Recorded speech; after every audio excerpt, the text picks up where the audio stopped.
All right. So huge shout out to Arkansas, man. These guys played their asses off. Hopefully Traylon Burks is okay. I know he was hurt on the last play on the onside kick, but he played at 50% at this game, and he still almost had over 200 yards receiving. He was literally a one-man wrecking crew. We tried to play man coverage. We tried to leave Josh Jobe on an island. We tried to leave Kool-Aid on an island. We even had safety. We even had some help. We had safety over the top with Jordan Battle and DeMarco Helms, and it still didn't mean a damn thing. So Traylon Burks, man, hell of a player. Hopefully he's okay. It'll be tragic if his season ended kind of this way, but that kid is going to be a first-round pick. His stock definitely went up after this game. KJ Jefferson played one of the best games of the season, and the funny part is that if he never would have had that rough first quarter start, who knows, man? KJ Jefferson could have had a much better performance, but he played his ass off today. This entire Arkansas team as a whole played their asses off today, man. Like I said, they have some rust starts.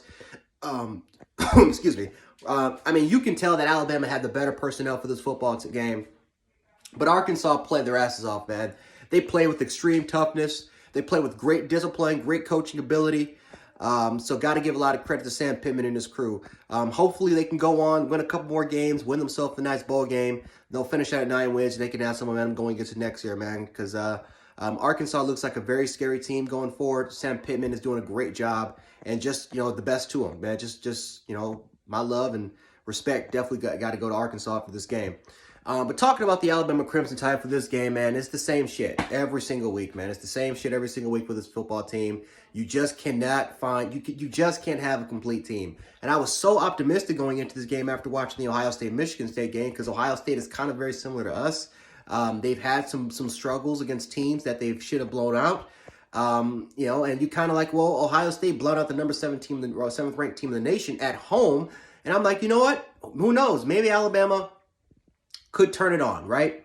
Maybe Alabama could turn it on, because a lot of people would definitely say that I'm being overcritical on Alabama, right? Because I said that they can't beat Georgia. I talked about that they need to start more youth. Talked about that people shouldn't, give Alabama excuses for the way that they're playing. I talked about fire Pete Golding and Bill O'Brien and bench Helms and bench Wright and bench Jobe, and the list goes on and on how many videos that a lot of people said I've talked bad on Alabama. So I was extremely optimistic going into this game, and I hope that Alabama could definitely change my mind. Nope. I mean, it's just Alabama continues to prove my point that this team is just not ready once again for Georgia, why they're not ready for an SEC championship, why they're not ready to even make the college football playoffs. They just don't have it this year. And, I've yet to be proven wrong. I've yet to be proven wrong about this. I hope that I am proven wrong. Like, I think that's what a lot of people are kind of forgetting, is like they hope that, they think that I want Alabama to continue to play like to play inconsistent football. I don't. I want them to play complete football. I want them to prove me wrong. Just like how I talked about during the offseason when I said Josh Jobe was not that good of a corner, I got criticized on Twitter by a lot of Alabama fans, by a lot of Alabama writers. And I'm like, dude, really? I mean, first of all, thank you for the clout. Thank you for the viewership. First of all, you're bringing a brand new audience to watch me, but I didn't think it was that damn serious. Again, I'm wearing a white t-shirt. I'm wearing a white t-shirt, a white ripped t-shirt, and I got criticized for wearing that damn shit. So, but again, I have yet to be proven wrong. And I continue to tweet at those guys, by the way, by those Alabama writers, and they still have yet to kind of respond to me, or the fans that come on my YouTube channel. All of a sudden you can't find them now. But Joe sucked. DeMarco Helms sucked. Daniel Wright, when he was in the game, sucked. Jordan Battle sucked. I mean, it's the same crap with the secondary. Miscommunication in the backhand. Only said that this time we got absolutely murdered in man-to-man coverage. Josh Jobe, who's a very physical cornerback. Big, tall, big, lengthy corner. He's a very physical guy. But I talked about this, made a video saying this. When he goes against other receivers that are just as physical, if not more physical than Jobe, when he presses, he loses. Because he can't locate the football. He has inconsistent technique and poor footwork. And he just doesn't have the ball skills to really play the position at a high level. I don't give a shit that Pro Football Focus gave him a 93-point grade. That doesn't mean that shit to me. I know what I'm watching. I know what I'm talking about. And now all of a sudden this season already, I can name 3 or 4 games that Josh Jobe has played like absolute pure trash. And this was one of them. This was purely one of them. The only thing that I kind of made the mistake is that I thought Kool-Aid could get in, that Kool-Aid should be the starter. Well, not really a mistake, because Kool-Aid should have been the starter. He should have been the starter after the LSU football game. He should have been the starter when he came in during I forgot one of the opponents that we played against really earlier on in the season. But he should have been the starter then. Should have got that opportunity. And we gave him an opportunity. He did give up one big play to Traylon Burks, but really besides that, you really didn't call on Kool-Aid's name a lot.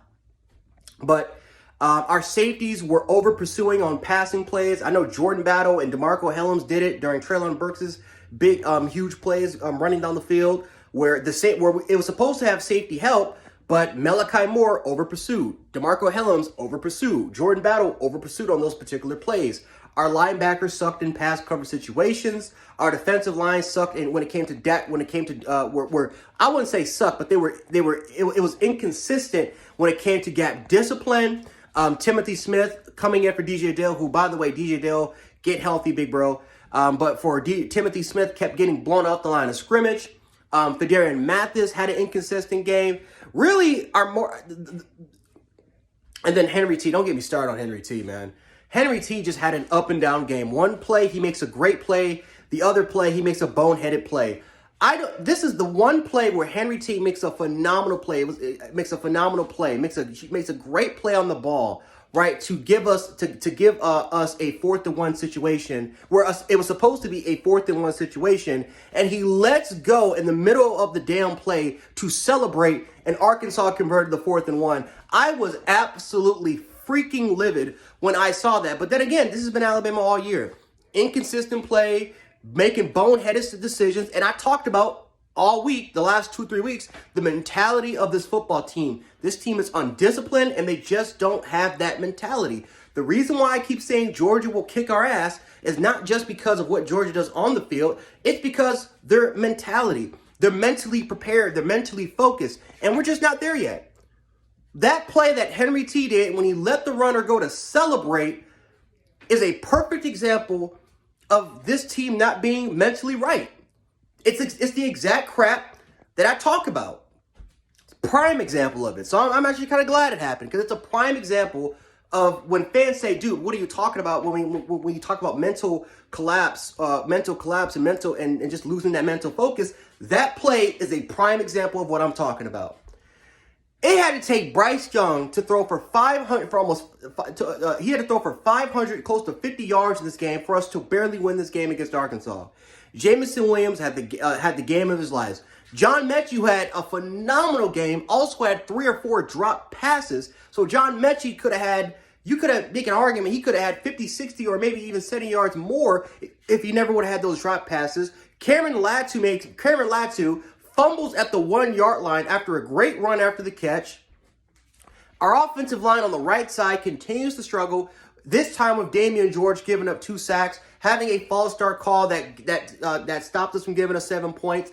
Paul Tyson continues to be a poor handler for Will Reichard. And then Bryce Young takes a 20-something yard loss, which puts us out of field goal range, which sets up Will for missing the damn field goal kick. So many issues that I didn't talk about. So many issues more that I could discuss. But this video would literally be 30 minutes long if I had to talk about these particular issues. It's the same shit week after week after week. Same shit every week, man. And I'm sick and tired of it. And I know what people are going to be saying. Arkansas is not LSU. This is not a bad team. No, they're not a bad football team. But if you want to get to where you want to go, if you want to win the national championship, you have to play better. We talk about, the players even talked about that they need to play their best ball in November. And I haven't seen it. You can make an argument that November has been one of the worst that they've played their football. Make an argument it's the worst that they've played football so far. Just, but I will say this, because I know some fans will sit up here and say, well, you're spoiled. A win's a win. You got to take the W, move on to Auburn, and hope that you play your best ball then. Because at some point we have to run. We're definitely gonna run out of excuses. I'm stuttering because I'm pissed off when I stutter. I'm sorry. But at some point we're gonna run out of excuses. when it comes to saying that this team's going to play better. No, this is going to be the week that they're going to be playing better. No, this is going to be the week where they put it all together. The Georgia game is literally looming. It's literally looming. And we continue to play like absolute trash. When are we going to stop making these excuses for this team? When are we going to finally sit up here and say, no, we are tired of this shit. We need to do something about this. And I'm not just talking about from a fanatic standpoint, because fans can't do crap about it. I'm talking about these players. When is someone's going to sit down with this fucking team and just tell them, we got to get our shit together. We have got to be mentally prepared. And Nick Saban even talked about it on Thursday that they had a shitty week of press conference, shitty week of practice because of his quote unquote version of the poor me's. He talked about selfish ball. These players were selfish. Poor me's, a bunch of poor me's on the football team. So even Nick Saban knew about it. He talked about that on Thursday. So I'm not just saying this shit, talking this shit on my ass. Nick Saban's talking about it. Marvin Constant, other Alabama football greats and former and media have talked about this. But I don't know. That's going to be it for me rambling on. Again, congratulations to Arkansas, at least for just the tough performance that you get. Good luck to you guys for the rest of the year.